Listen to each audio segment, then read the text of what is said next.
আমন্ত্রণ জানাচ্ছি প্রিয় দর্শক, মানচিত্রের নিয়মিত আয়োজন কথোপকথন। দর্শক, আজকের ভিডিওতে আপনারা দেখতে চলেছেন কিভাবে আমেরিকার একটি অত্যন্ত অত্যাধুনিক অ্যাপাচি হেলিকপ্টার ধ্বংস হওয়ার পর ডোনাল্ড ট্রাম্প মাঝরাতে ইরানে হামলার নির্দেশ দিয়েছেন। কিভাবে একটি সাধারণ ইরানি শাহেদ ড্রোন আমেরিকার অহংকার মাটিতে নামিয়ে আনলো। আর সবচেয়ে বড় খবর হলো কিভাবে ইসরায়েলের প্রধানমন্ত্রী বেঞ্জামিন নেতানিয়াহু অবশেষে বুঝতে পারছেন যে আমেরিকা হয়তো তাদের মাঝপথে একা ফেলে যাচ্ছে এবং ইসরায়েলকে চরম আতঙ্কের মধ্যে দিন কাটাতে হচ্ছে। তো চলুন একদম সরাসরি মূল আলোচনায় ঢুকে পড়া যাক। দর্শক, আজ 10ই জুন 2026। গত রাতে এমন কিছু ঘটনা ঘটেছে যা বিশ্ব রাজনীতির হিসাব নিকাশ বদলে দেওয়ার জন্য যথেষ্ট। আমেরিকার সেন্টকম আজ 10ই জুনের রাত ঠিক 3টের সময় আনুষ্ঠানিকভাবে ঘোষণা করেছে যে তারা ইরানের বিরুদ্ধে সেলফ ডিফেন্স স্ট্রাইক বা আত্মরক্ষামূলক হামলা শুরু করেছে। আমেরিকার দাবি অনুযায়ী তাদের যে অত্যাধুনিক অ্যাপাচি হেলিকপ্টারটি হরমুজ প্রণালীর উপর মিশন চলাকালীন ভূপাতিত হয়েছিল তার জবাব দিতেই এই হামলা চালানো হয়েছে। ওয়াশিংটনের প্রাথমিক তদন্তে বলা হচ্ছে একটি ইরানি শাহেদ ড্রোন তাদের এই অ্যাপাচি হেলিকপ্টারকে টার্গেট করেছিল। আর ঠিক এর পরপরেই ইরানের হরমোজগান প্রদেশ থেকে বেশ কিছু ভয়াবহ বিস্ফোরণের খবর আসতে শুরু করে। প্রেস টিভি তাদের রিপোর্টে জানিয়েছে যে ইরানি মিডিয়া অনুযায়ী সিরিক, মিনাব এবং এর আশপাশের বেশ কয়েকটি এলাকায় একাধিক শক্তিশালী বিস্ফোরণের শব্দ শোনা গেছে আজ, এবং কিছু কিছু জায়গায় ইরানের নিজস্ব এয়ার ডিফেন্স সিস্টেমও অ্যাক্টিভ হতে দেখা গেছে। কিন্তু এখানে একটা জিনিস গভীরভাবে বুঝতে হবে দর্শক, আমেরিকা এই এত বড় একটা হামলা করার পরও এটাকে নতুন যুদ্ধের শুরু বলতে নারাজ। তারা বারবার জোর দিয়ে বলছে যে এটা শুধুই সেলফ ডিফেন্স। আসল ব্যাপারটা হলো আমেরিকা একদিকে যেমন নিজেদের সম্মান বাঁচাতে পাল্টা হামলা করছে, অন্যদিকে তারা ইরানকে এই বার্তাও দিতে চাইছে যে আলোচনার দরজা এখনো বন্ধ হয়নি। এই তো মাত্র গতকালই ডোনাল্ড ট্রাম্প 37 বারের মতো বলেছেন যে ইরানের সাথে একটি চুক্তি একদম হাতের মুঠোয়, যে কোনো সময় চুক্তি হয়ে যেতে পারে। আর এই কথা বলার কয়েক ঘন্টার মধ্যেই তিনি আবার ইরানে হামলার নির্দেশ দিলেন। এখন এর মানে কি দাঁড়ায় তাহলে? এর মানে হলো আমেরিকা এখন চরম দোটানায় ভুগছে। তারা বুঝতে পারছে না চুক্তি করবে নাকি যুদ্ধে জড়াবে। হরমুজ প্রণালীতে ভূপাতিত হওয়া এই একটি অ্যাপাচি হেলিকপ্টার এখন আমেরিকা ও ইরানের স্নায়ু যুদ্ধের একেবারে কেন্দ্রবিন্দু হয়ে গেছে। দর্শক, এবার চলুন পুরো টাইমলাইন এবং এর পেছনের আসল সামরিক সমীকরণটা একটু মিলিয়ে দেখি। গতকাল 9ই জুনের রাতে ডোনাল্ড ট্রাম্প হঠাৎ করেই ঘোষণা করেন যে হরমুজ প্রণালীর উপর টহল দেওয়ার সময় আমেরিকার অত্যন্ত অ্যাডভান্স এবং অত্যাধুনিক একটি অ্যাপাচি হেলিকপ্টারকে ইরান ধ্বংস করেছে। ট্রাম্প সেই সময় স্পষ্ট ভাষায় এই ক্ষতির চরম প্রতিশোধ নেওয়ার কথা বলেন। এরপর 9ই জুন পেরিয়ে আজ 10ই জুনের রাত ঠিক 3টের সময় আমেরিকান ফোর্সেস ইরানে হামলা চালায়। নিউ ইয়র্ক টাইমসের মতো পশ্চিমা মিডিয়াগুলো আমেরিকান সামরিক কর্মকর্তাদের বরাত দিয়ে স্বীকার করতে বাধ্য হয়েছে যে এই অ্যাপাচি হেলিকপ্টারটিকে একটি ইরানি শাহিদ ড্রোন দিয়ে নিখুঁতভাবে একেবারে নিশানা করা হয়েছিল। ওমানের উপকূলের কাছে সমুদ্রের জলে হেলিকপ্টারটি আছড়ে পড়ার পর আমেরিকান নৌবাহিনীর একটি সারফেস ড্রোন কোনো মতে ওই 2 পাইলটকে উদ্ধার করে আনে। দেখুন দর্শক, এটা শুধু একটা সাধারণ হেলিকপ্টার ক্র্যাশ নয়। যদি আমেরিকার দাবি সত্য হয় তবে এর অর্থ হলো পশ্চিমা সামরিক প্রযুক্তির অহংকার আজ মাটিতে মিশে গেছে। ইরান এই প্রথমবার সরাসরি সংঘাতের মধ্যে আমেরিকার অন্যতম সেরা একটি অ্যাটাক হেলিকপ্টারকে একটি সস্তা কিন্তু মারাত্মক শাহেদ ড্রোন দিয়ে ধ্বংস করে দেখালো। এটা সামরিক ইতিহাসে একটা বিশাল বড় শিফট। এত বছর ধরে ওয়েস্টার্ন মিডিয়া তাদের অস্ত্রের যে অজেয় ইমেজ তৈরি করেছিল তা আজ হরমুজ প্রণালীর গভীর জলে ডুবে গেছে। এখন এই ঘটনার পর ইরান যে হাত গুটিয়ে বসে আছে তা কিন্তু নয়, বরং তারা উল্টো আমেরিকাকে এমন এক আলটিমেটাম দিয়েছে যা পুরো অঞ্চলের বিদেশি বাহিনীর ঘুম হারাম করে দিয়েছে। ডোনাল্ড ট্রাম্পের প্রতিশোধের হুমকির পরপরই ইরানের পররাষ্ট্রমন্ত্রী আব্বাস আরাগাচি অত্যন্ত কড়া ভাষায় বলেছেন যে ইরানের সেনাবাহিনী এই মুহূর্তে সর্বোচ্চ সতর্ক অবস্থায় আছে এবং তাদের আকাশসীমা বা সীমান্তের সামান্যতম লঙ্ঘনের জবাব দিতে তারা পুরোপুরি প্রস্তুত। গতকাল 9 জুনের রাতে আরাগাচি সাহেব নিজের সোশ্যাল মিডিয়া পোস্টে হরমুজ প্রণালীর একটি ম্যাপ শেয়ার করে সরাসরি লেখেন, এই অঞ্চলে উত্তেজনা কমানোর একটাই উপায়, আর তা হলো বিদেশি সামরিক বাহিনীগুলোর যত দ্রুত সম্ভব এই এলাকা ছেড়ে চলে যাওয়া। আরাগাচি সাহেব খুব ঠান্ডা মাথায় একটা ভয়াবহ ওয়ার্নিং দিয়েছেন। তিনি বলেছেন, কোনো মানবিক ভুল, দুর্ঘটনা বা সংঘাতের কারণে যে কোনো সময় পরিস্থিতি হাতের বাইরে চলে যেতে পারে।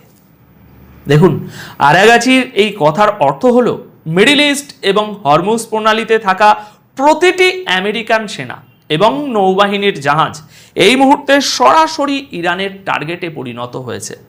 তিনি স্পষ্ট করে দিয়েছেন যে ইরান কূটনীতির ভাষায় কথা বলতে পছন্দ করে ঠিকই, কিন্তু প্রয়োজন হলে অন্য ভাষায় জবাব দিতেও তারা পিছপা হবে না। দেখুন, প্রতিদিন আমেরিকা আর ইরানের মধ্যে এই যে পাল্টাপাল্টি হামলা হচ্ছে, এটাকে এখনই কোনো ফুল স্কেল ওয়ার বা সর্বাত্মক যুদ্ধ ভাবার কারণ নেই। ভূরাজনীতির ভাষায় এটা হলো টিট ফর ট্যাট বা যেমন কুকুর তেমন মুকুর নীতি। একজন মারে তো অন্যজন তার পাল্টা জবাব দেয়, তারপর আবার কিছুদিন চুপচাপ থাকে। যদি সত্যি সত্যি বড় ধরনের যুদ্ধ শুরু হয় তবে তার রূপ হবে একেবারে ভিন্ন। সেক্ষেত্রে প্রথম দিনেই কাতার, কুয়েত, সৌদি আরব বা ইউএইতে থাকা আমেরিকান বেসগুলোতে একেবারে মিসাইল বৃষ্টি শুরু হবে। বর্তমানে ইরান কুয়েতের দিকটাই বেশি ফোকাস করছে, তবে তারা পুরো পরিস্থিতি খুব মেপে মেপে পা ফেলছে। তবে এর মাঝেই একটা অত্যন্ত মজার এবং ইন্টারেস্টিং কূটনৈতিক চাল দেখা গেছে ইরানের তরফ থেকে। আল জাজিরার একটি সংক্ষিপ্ত রিপোর্ট অনুযায়ী ইরানের ডেপুটি ফরেন মিনিস্টার হরমুজে ভূপাতিত হওয়া ওই আমেরিকান যে অ্যাপাচি হেলিকপ্টার, সেটা নিয়ে একটা অদ্ভুত সাফাই দিয়েছেন। তিনি প্রথমে বলেছেন যে ইরান এই হেলিকপ্টারটিকে ইচ্ছাকৃতভাবে টার্গেট করেনি, আবার পরেক্ষণেই তিনি দাবি করেছেন যে এই হামলার পেছনে আসলে ইরানের কোনো হাতই নেই। দর্শক, প্রথম দর্শনে এই কথাগুলো আপনার কাছে সাংঘর্ষিক বা কনফিউজিং মনে হতে পারে, কিন্তু জিওপলিটিক্যাল অ্যানালিসিসের জায়গা থেকে দেখলে এটাই হলো কূটনৈতিক ধোঁয়াশা তৈরি করার একটা মাস্টার স্ট্রোক। ইরান আমেরিকাকে আঘাতও করেছে, তাদের সবচেয়ে দামি খেলনাও ভেঙে দিয়েছে, আবার অফিসিয়ালি এমনভাবে কথা বলছে যাতে আমেরিকা সরাসরি কোনো বড় ধরনের যুদ্ধ ঘোষণার আইনি বা কোনো নৈতিক কারণ খুঁজে না পায়। এটা একটা অত্যন্ত উচ্চমানের মানসিক যুদ্ধ, যেখানে আমেরিকা বারবার অপদস্থ হচ্ছে, কিন্তু সরাসরি বড় কোনো পদক্ষেপ নিতে গিয়েও তাদের হাত কাঁপছে কোনো না কোনো কারণে। আর আমেরিকার এই দুর্বলতা এবং দ্বিধাগ্রস্ত অবস্থার সবচেয়ে বড় প্রভাব গিয়ে পড়েছে ইসরায়েলের উপর।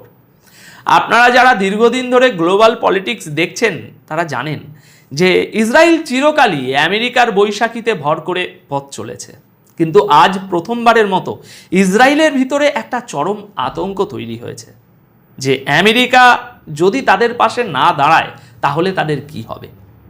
ইসরায়েলের ভিতরের রিপোর্ট বলছে ডোনাল্ড ট্রাম্প যেভাবে বারবার চুক্তির দিকে ঝুঁকছেন এবং নতুন কোনো বড় আঞ্চলিক যুদ্ধ এড়িয়ে চলতে চাইছেন, তাতে ইসরায়েলের মনে এখন প্রবল ভয় ঢুকে গেছে।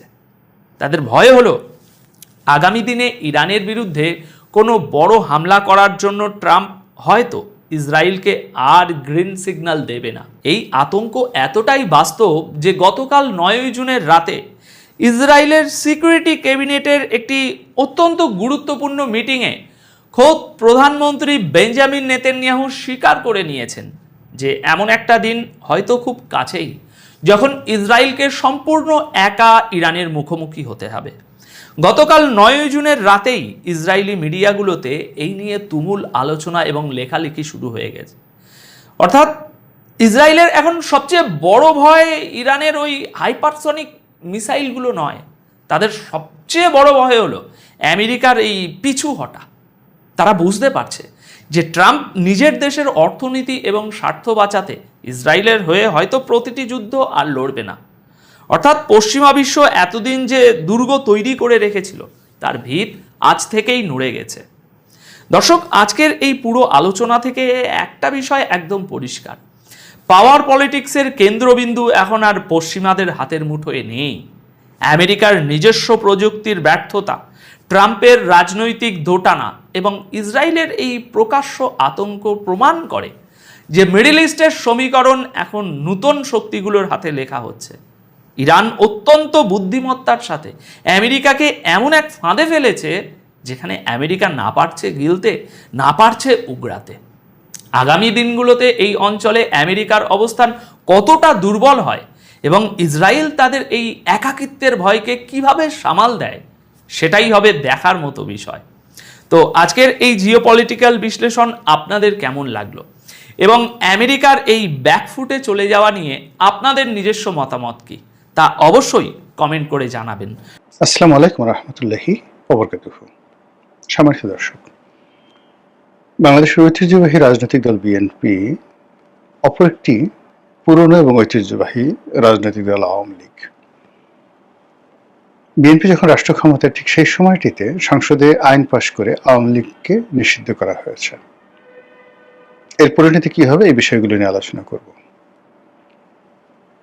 2 নম্বর হলো যে আওয়ামী লীগকে নিষিদ্ধ করে একটি রিফাইন্ড আওয়ামী লীগ, পরিশুদ্ধ আওয়ামী লীগ, সেটি হয়তো আওয়ামী লীগের পরিবর্তে ভিন্ন একটি নাম নিয়ে বা আওয়ামী লীগ হতে পারে, আওয়ামী লীগ হতে পারে, মানে বিএনপির সাথে মিল রেখে বা আওয়ামী লীগ, বা জামাতের সাথে মিল রেখে জাম লীগ হতে পারে, আম লীগ, জাম লীগ, বা জাওয়ামী লীগ হতে পারে।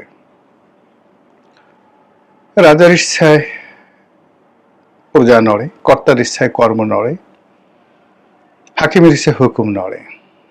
এটাই পৃথিবীতে আমরা দেখে আসছি। মানুষ যখন ক্ষমতায় বসে তখন সে ভুলেই যায় যে কোন একটা সময় তার ক্ষমতা ছিল না, সে খুব অসহায় দুর্বল অবস্থায় এই পৃথিবীতে এসেছে উলঙ্গ হয়ে। আর এমন একটা সময় আসবে যখন সে আবার দুর্বল হয়ে পড়বে, বোধ থাকবে না, শিশুর মতো হয়ে যাবে, বিশাল একটা শরীর নিয়ে অবশ শিশুর মতো আচরণ করে একসময় কবরে যাবে। আর কিয়ামতের দিন তাকে ঠিক এই পৃথিবীতে যেভাবে উলঙ্গ করে তাদেরকে পাঠানো হয়েছিল, একইভাবে কিয়ামতের ময়দানে সবাইকে, ইচ অ্যান্ড এভরিবডি, উলঙ্গ করে, ন্যাংটু করে আল্লাহ রাব্বুল আলামিন কিয়ামতের ময়দানে তাদেরকে উঠাবেন। ইয়াউমা হুম বারিজুনা লা ইয়াখফা আলাল্লাহি মিনহুম শাইউন লিমানিল মুলকুল ইয়াউম লিল্লাহিল ওয়াহিদিল কাহ্হার। কিয়ামতের ময়দানে আল্লাহ রাব্বুল আলামিন তার বান্দাদেরকে জিজ্ঞাসা করবে যে আজকের এই দিনের রাজত্ব কার। তো এই বিষয়গুলো কোরআনে বলা আছে, অন্যান্য ধর্মগ্রন্থে বলা আছে, একটু 19-20 করে, কিন্তু আমরা সেটা বিশ্বাস করি না। আওয়ামী লীগ যখন ক্ষমতায়, তখন জিয়াউর রহমানের মাজার সরাতে হবে, সেই জিয়াউর রহমানকে, বেগম জিয়াকে, তারেক জিয়াকে গালাগাল করতে হবে। জাতীয় পার্টি যখন ক্ষমতায়, তখন বিএনপি এবং আওয়ামী লীগ দুটো দলকে শেষ করতে হবে। বিএনপি যখন ক্ষমতায়, তখন জাতীয় পার্টি, আওয়ামী লীগ দুটো দলকে শেষ করতে হবে। এই ধারাবাহিকতা যখন চলছিল, এর মধ্যে একটা অবিস্মরণীয় বিপ্লব হয়ে গেল। সেই বিপ্লবের সময়টিতে যে ঘটনাটি ঘটেনি, সেটি গণতান্ত্রিক নামধারী বা গণতন্ত্রের বেশধারী বর্তমান বিএনপি সরকার, সেই জমানাতে আওয়ামী লীগকে নিষিদ্ধ করা হলো। ভালো কথা। এখন আওয়ামী লীগকে নিষিদ্ধ করে আওয়ামী লীগকে কি শেষ করে দেওয়া যাবে? দুটো উদাহরণ দিলে বুঝতে পারবেন যে সংগঠনগুলো, যেমন ধরেন আইএস, নকশাল, আল কায়েদা, যাদের জীবনটা শুরু হয়, যাকে বলা হয় সন্ত্রাসী কর্মকাণ্ড দ্বারা, হত্যা দ্বারা, গুম দ্বারা, যেমন পূর্ব বাংলার সর্বহারা পার্টি আমাদের দেশে। এই সংগঠনগুলো নিষিদ্ধ করা যায়। নিষিদ্ধ করলে তারা আবার গড়ে উঠবে এরকম ঘটনা পৃথিবীতে নেই। সেই অর্থে আওয়ামী লীগ কি আন্ডারগ্রাউন্ডের কোনো নিষিদ্ধ সংগঠন কিনা, জেএমবি কিনা, হরকাতুল জিহাদ কিনা? এটা হলো প্রথম প্রশ্ন। কোনো রাজনৈতিক দলকে কখনো নিষিদ্ধ করে নির্মূল করা যায়নি। যেমন আমাদের দেশে কয়েকটি বড় বড় রাজনৈতিক দল নির্মূল হয়ে গেছে। মুসলিম লীগ নির্মূল হয়ে গেছে, খেলাফতে রাব্বানি নির্মূল হয়ে গেছে, কৃষক শ্রমিক প্রজা পার্টি যেটা করেছিলেন শের বাংলা ফজলুল হক নির্মূল হয়ে গেছেন। নির্মূল না, ঠিক সেই দলগুলোর অস্তিত্ব নাই। নির্মূল মানে কাউকে একেবারে মূল থেকে টেনে ছুঁড়ে ফেলে দেওয়া, নট লাইক দ্যাট। মানে এই দলগুলো ভ্যানিশ হয়ে গেছে।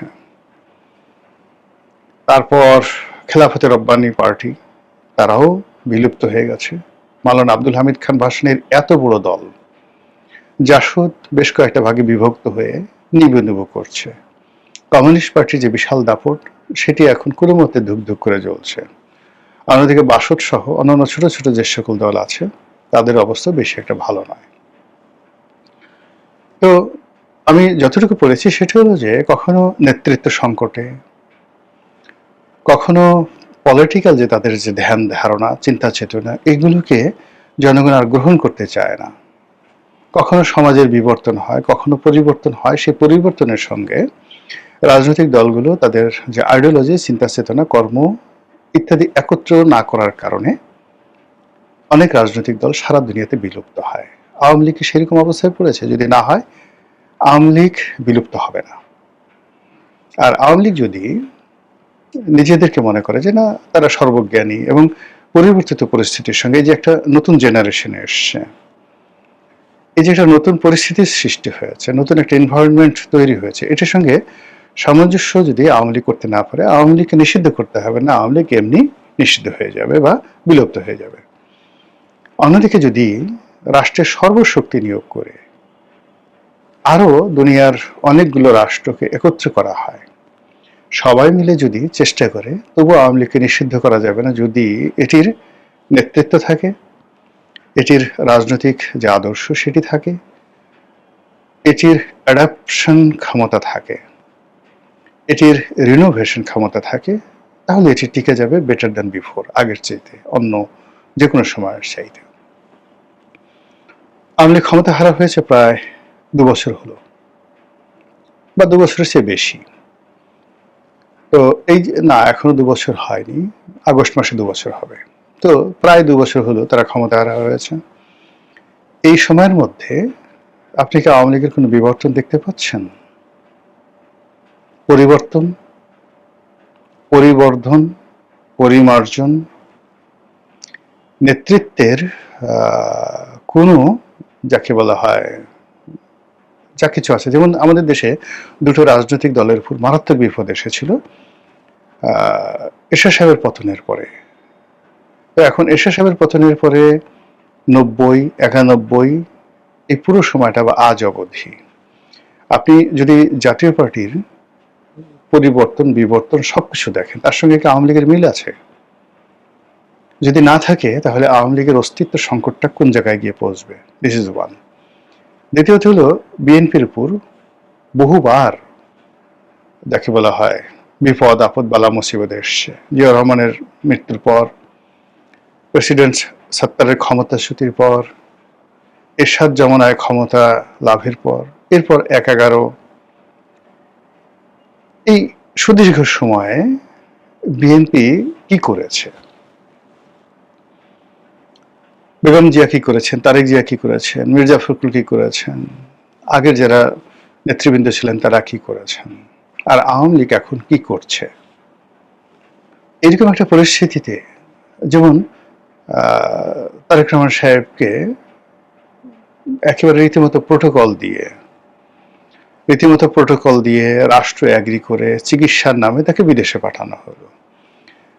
তিনি সেখানে গিয়ে বলে গেছিলেন যে আমি আর রাজনীতি করব না, কিন্তু তিনি বিদেশে গিয়ে রাজনীতি শুরু করলেন। কিন্তু বাংলাদেশের মানুষের কিছু করার ছিল না, কিন্তু তিনি ছাড়া তার পুরো পরিবার, আত্মীয় স্বজন, বন্ধু বান্ধব সবাই দেশে ছিল, জেলে ছিল। কিন্তু আওয়ামী লীগের ক্ষেত্রে কি আজকে সেটি প্রযোজ্য? যদি সেটি প্রযোজ্য না হয় তাহলে আপনি কি করবেন? এদেশে রাজনীতি করতে হলে আওয়ামী লীগের সবাইকে দেশে ফিরে আসতে হবে, এটা বাংলা কথা। দিল্লিতে থেকে, কলকাতাতে থেকে, নিউ ইয়র্কে থেকে, ইন্টারনেটে থেকে যারা মানে ইল্লু পিঙ্কুদের মতো গালাগালি করতে পারে, এই সমস্ত লোকের ঘাড়ে ভর করে সেই বিদেশে বসে, নিউ ইয়র্কে বসে, কানাডাতে বসে আপনি তারেক রহমান সাহেবকে 10টা গালি দিলেন, ভয় দেখালেন আসতেছি ইত্যাদি ইত্যাদি, লিখে রাখেন একেবারে তামার পাতে। পূবের সাথে পশ্চিম উঠে গেল, রাজনীতি হবে না। রাজনীতি হতে হলে মানে আপনি একটা সময় জাসদ বা সর্বহারা পার্টি তারা হয়তো গুপ্তভাবে অনেক কাজ করেছে, জামাত গুপ্তভাবে অনেক কাজ আমরা বলছি, কিন্তু তারপরে তো জামাতের উপর যত বিপদ আপদ গেছে সেই 1947 থেকে জামাতের একটা অংশ কৌশলগত কারণে পালিয়েছিল, চেহারা পাল্টেছে, কিন্তু তাদের সংগঠনের একটা বিরাট অংশ পথে ঘাটে মাঠে ছিল। আওয়ামী লীগ সেই জায়গাটিতে নেই। ফলে এটা যদি চলতে থাকে তাহলে নিষিদ্ধ বড় ব্যাপার নয়, নিষিদ্ধ একটা টোটালি কাগজে কলমের একটা বিষয়। আওয়ামী লীগ এমনি অটোমেটিক্যালি মুসলিম লীগ হয়ে যাবে। কিন্তু আওয়ামী লীগ যদি সাহস করে সব পরিণতি মেনে নিয়ে একেবারে বাংলাদেশে আসে, এই যে যেমন ধরেন আইভি জেলে ঢুকলো, তার কি জামিন হয়নি? সাবির হোসেন চৌধুরীর কি জামিন হয়নি? আচ্ছা, ব্যারিস্টার রফিকুল ইসলাম, না, মেজর রফিকুল ইসলাম, তার কি জামিন হয়নি? আব্দুল মান্নান, সাবেক পরিকল্পনা মন্ত্রী, তার জামিন হয়েছে। সামনে সুমনের জামিন হবে, আর অনেকের জামিন হবে। এমনকি যদি দীপুমণি, তারপর শাহজাহান খান, সালমান এফ রহমান, আনিসুল হক, তাদেরও জামিন হয়ে যায়, আমি আশ্চর্য হব না। কিন্তু যারা ভয়ে দেশে পালিয়ে গেছেন, মানে তাদের ভয় ক্রমশ বাড়তে থাকবে, তাদের দুর্নাম ক্রমশ ছড়াতে থাকবে, আতঙ্ক ছড়াতে থাকবে, তারা দিন দিন ভিক্ষুক হয়ে যাবেন। মানে যত টাকা চুরি চামারি করেছেন এগুলো সব শেষ হয়ে যাবে, পথের ফকির হয়ে যাবেন। তো এইভাবে আসলে রাজনীতি চলবে না। This is one. Second thing যে আর একটি, সেটা হলো আশা করি আওয়ামী লীগের লোক, বিএনপির লোক বুঝতে পেরেছেন। ভিডিও সংক্ষিপ্ত করব। দ্বিতীয় যে বিষয়টি সেটা হলো রিফাইন্ড আওয়ামী লীগ। আসলে পরিশুদ্ধ রিফাইন্ড আওয়ামী লীগ হয় না, গৃহপালিত কখনো বিরোধী দল হয় না। বৃহৎ শক্তির সঙ্গে ছোট শক্তি যেভাবে আপনি যুক্ত করেন না কেন, মুহূর্তের মধ্যে সেটা শেষ হয়ে যায়। আওয়ামী লীগের